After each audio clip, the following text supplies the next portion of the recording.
electrical issues, no? Para ma-clear sa inyo. So let us welcome Engineer Lara for his orientation about the electrical side of the project. Good morning. Good morning, ma'am and sirs. So, may special instruction ang Holy Spirit sa ako na manindog daw tang tanan. Manindog tang tanan.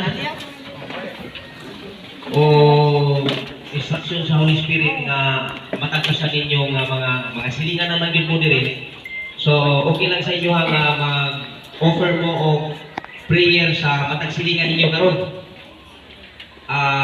Magdilig kita sa building nga inyong sundan. Nakuha? So, instruction sa Holy Spirit nga magdilig kita sa inyong building nga room nga inyong nakuha. Agree or disagree? So, kay agree man mo, sige, mag-amputa. Ang inyong mga kamot, ana sa inyong mga building. Ang inyong mga kamot. So, let us pray. Father God, today, we officially dedicate these buildings to you alone for your own glory in the name of Jesus Christ by the power of the God, the Holy Spirit, that this building is a safety dwelling place for every family. Father, we thank you that in every beneficiaries of this building, you provide until the fully paid of this every room. Father, we thank you for you alone is worthy to receive our thanksgiving and praises. You said in your word, whatever we bind here on earth will be bound on heaven. And whatever we allow here on earth will be allowed in heaven. Therefore, we allow blessing, safety for every family of this place. We bring back the glory and honor. For you alone, we dedicate this building to you in Christ Jesus' name. Everybody say, Amen! Amen. So please sit down. So mo to yung special na instruction. So mujutin ako sa ako ang report karon. So regarding to electrical, so kining pangalan nato karon diri sa developer pa. So ang inyong buhaton mo provide lang mo o valid ID, either license sa driving ninyo or PRC license or any kanang acceptable nga ID sa inyo with 3 signatures, 3 specimen. Nakuha? So, mauna siya ang inyong unang buhaton. Kay kaning pangalan din dili pa ni inyo. Pangalan pa ni sa developer. So, kana siya inyo nang buhaton, nya naman siguro bayranon niya yun. Kay mag-transfer man na, no? Then, human yung bayad, maghatag ang PBDC or SHAPSI o kini gitawag o certificate sa inyo kunya o gusto pa yun mo nga makuha ani na SPA nga mupirma mo sa SPA nga kami na ang process mo transfer dito sa inyong pangalan dahil ang inyong electrical mabalhin na siya. So ana na siya, no? So muna nga kung unang i-orient sa inyo nga kining mga electrical diri nga mga multimeters dili pa na inyo So ibalhin pa na sa inyo ang name. Nanay account, energize na siya, pero ibalhin sa inyong pangalan. So naay procedure po sa opisina, buka mo dito. Kanya pag kumanay bayranon na sa electrical, then amo nang i-process sa Davao Light. So muna siya. Ikadua, ang ato ang building ana ay tulo ka transformer. Every transformer 50 kVA. So tulo man na, so 150 kVA. So kining 150 kVA divided by 100 rooms. So naalang yun mo'y matako sa karon nga 1.5 kVA. Kining 1.5 kVA, safety na nag-design sa electrical na makapaandar ng airport 1.5 horsepower. So, duha ka aircon yung gusto ko haon, ang isa sa kwarto, gamay man ang kwarto, pwede na 0.5 horsepower. Ang isa sa sala, butangan mo 1 horsepower. So, equivalent to 1.5 horsepower.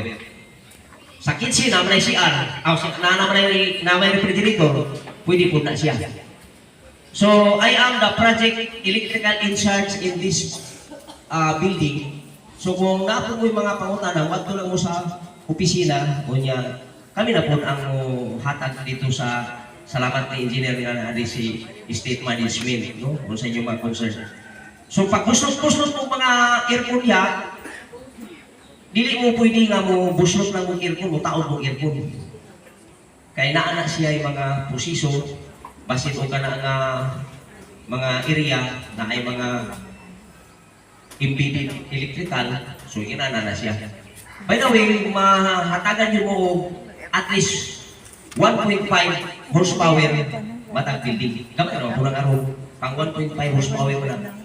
So, pwede duha ka aircon, i-split mo. 0.5, na may 0.5 horsepower sa inyong kwarto, niya sa inyong sala, butangan niyo 1 horsepower. Ang mga appliances ninyo, so basta kay naami nga mag-inspection diri kay napaman mi diri sa electrical, maka-assist mi sa inyo. Always ask question. Kay na naman mi diri, so maintenance na mo mga electrical nga ma-assign sa mga maintenance muna. Kay under the PBDC pa man eh. So do not hesitate to approach us. Okay? Tapos sa pa rice cooker, pwede mo paandar, water heater. Bawal lang ang water heater sa CR, kaya wala may outlet diha. O wala dili sad namo na i-allow ang water heater sa CR. Kaya kung kamong tanan mag-water heater mo sa CR, tanan, 100 ka rooms, basin ang ato ang design na 150 kV magkulang. So, inana na siya, no? So, kung gusto mo mag-eskwela yung mga anak, pabukal-bukal na lang siguro ka o inilit diha, no? O ano, agad-agad, mga ginagay. So, mauna siya sa atong sa electrical. Ang atong rooms, wala pa na siya yung mga suba. Nanay mga receptacle, pero kamo ang magpalit ng suba. Eh, basta gusto niyo gwapo nga suba. Gusto niyo warm nga suba. Gusto mo ka daylight nga suba. So, dili na siya libre. Pero kung may ka nga, pa-assist ka na mo, all the time, ni ako rin sa opisina, sa site, na ako yung mga electrician na ma-contact nga, magpa-assist sa inyo, ha? When it comes to electrical. Kanang atong every floor, naatay siya electrical room. Kanang electrical room, sa inyong building, ihanyo na ko sa inyo ang pagsaka ninyo, matanaw niyo ang electrical room, isira lang din niyo na ang putahan. May padlock. O, dili na sa padlakan, kaya ang instruction sa Kamawlay, walay padlock na, kaya anytime sila nga mo inspection, open siya. So, kung ground floor ka, ang imong kwintador nasa ground floor. Kung second floor ka, 20 ka, kwintador nasa second floor. Third floor ka, naadiha siya. So, dili mo magkabaylo-baylo, ang akong kurinti to sa second room, kung na gi-designate yun na muna niya na sa ICU. So, nakuha, no? So, nice kayo ang ato ang kwan. Everything is order yun siya. Then, if that's ang inyong mga anak na mga butong diya sa mga kilid-kilid, na mga butong diya nga pula, pag ipindot na siya, centralized na ng building, mag-alarm. Oh. So, basi, tingala mo nga, mag-alarm yung building. Basi na iyong anak na pindot-pindot niya. So, always aware sa inyong mga anak na, mga anak, hindi pwede siya emergency purposes lang na siya, no? If that's, o niya, ang atong smoke detector, every unit na atay duha ka smoke detector. So, kanang smoke detector na ito diha, di magyumalik kaya na, inyo magyulang, ato magyulang mga kunya nga magsigarilyo-sigarilyo ka. Ayaw lang itungod sa imo sa inyong kwarto, sigarilyo-sigarilyo mo. O sa inyong kusina, magluto-luto mo, sobrang aso. Kaya na ay smoke detector nga mo detect. Pag-detect ana, the whole building na po. Dili lang kay ground floor lang ang iyang i-alarm. The whole building. First floor, second floor, third floor, fourth floor, floor mo alarm na siya. So na, sa IPDAS na ako gibutang ko diri nga mag-maintain sa ilaha o sa mga problema ninyo. So, ang ako ang task electrical o IPDAS, any concern ana, do not hesitate to approach the office. Okay? So, mauna siya ang sa IPDAS. Natay generator diha. Orientation naman yun eh. Natay generator diha. That generator is not intended for brownout. Our generator is not intended to supply every building. Our generator is intended to supply exclusively sa fire pump. Kung na mga emergency. So, ana na siya. Lipay ko ni ma'am, ay naman na atong state management, very clear yun niya ipang instruction nga. Kung ang atong nga generator, naman na siya weekly nga magpaandar, nakita siya yung mga inguna na, ano natin mga ginagbandugang sa ato ang unit. So, generator, do not expect nga kana siya mag-brown out na amoy generator nga paandaron.